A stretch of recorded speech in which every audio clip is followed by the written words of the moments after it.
Hi, and welcome to Be Well with Miss Tonia.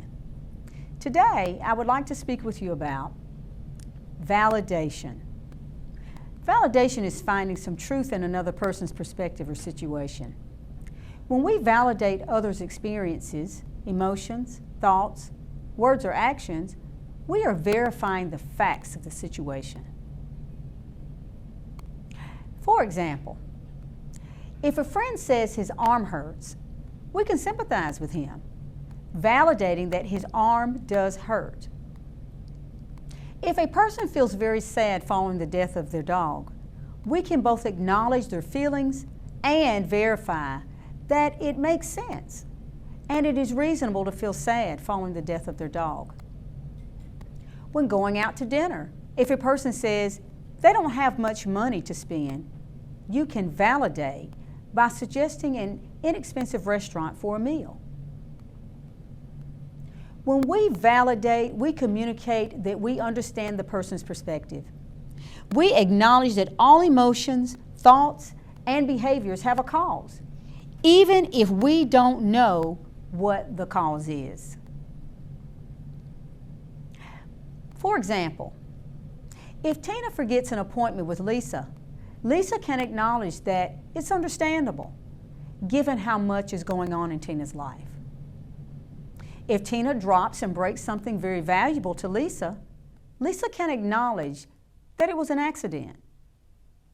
If Ken has an alcohol problem and keeps relapsing, his friend Lisa can verbalize that she understands that urges to drink are irresistible and that it can be really hard to get off alcohol. Validation and agreement. Validation does not mean that you like or agree with what the other person is doing, saying, or feeling. It means you understand where they're coming from. For example, Tina is angry at Lisa for eating the last piece of cake, but Lisa did not eat it. Lisa may validate understanding Tina is angry that the last piece of cake is gone, but Lisa would not validate that she ate it. Why should we validate anyway? Validation improves our interaction with others, and it shows that we are listening and understand, we're being non-judgmental, and we can see the facts or truth of a situation. We validate because it improves interpersonal effectiveness and reduces obstacles to effectiveness such as pressure to prove who is right, negative reactions, and anger.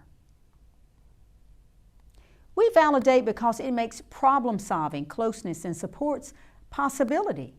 It also makes others more receptive to what you have to say.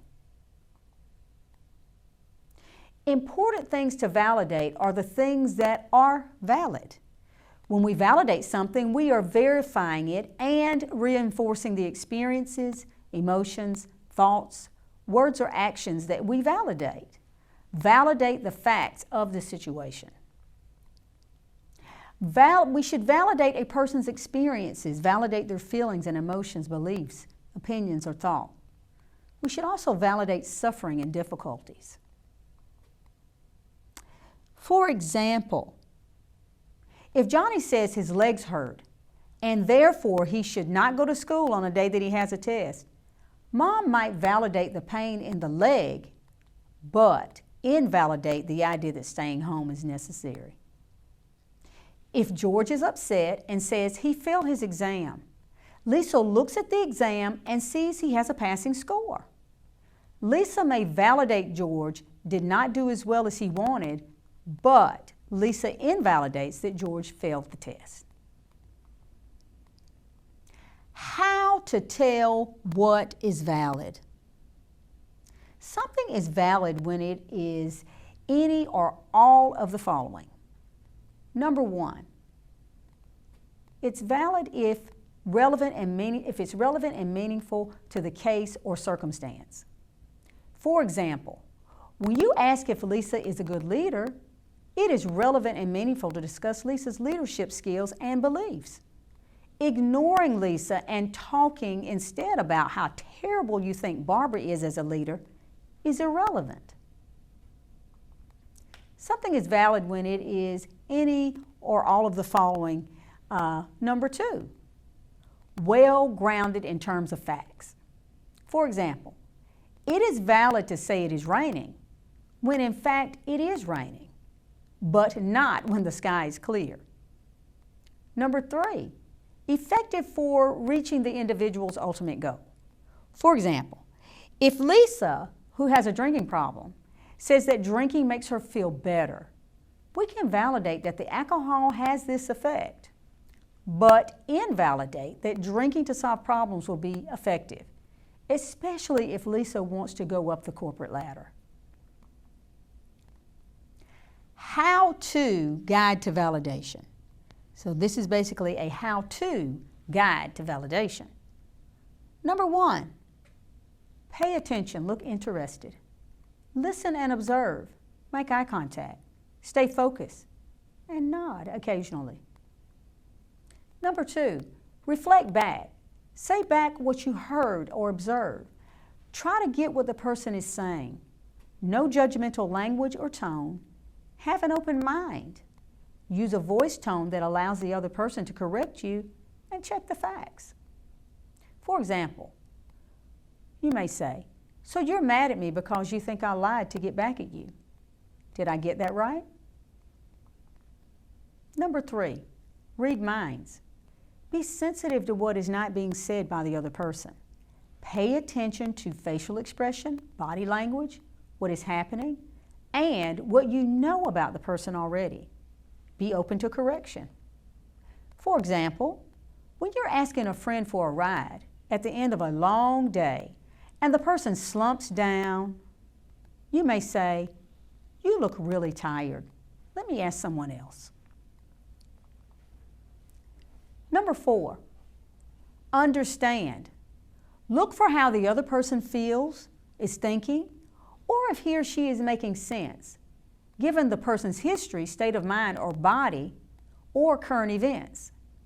Even if you don't approve of the person's behavior or if his or her belief is incorrect.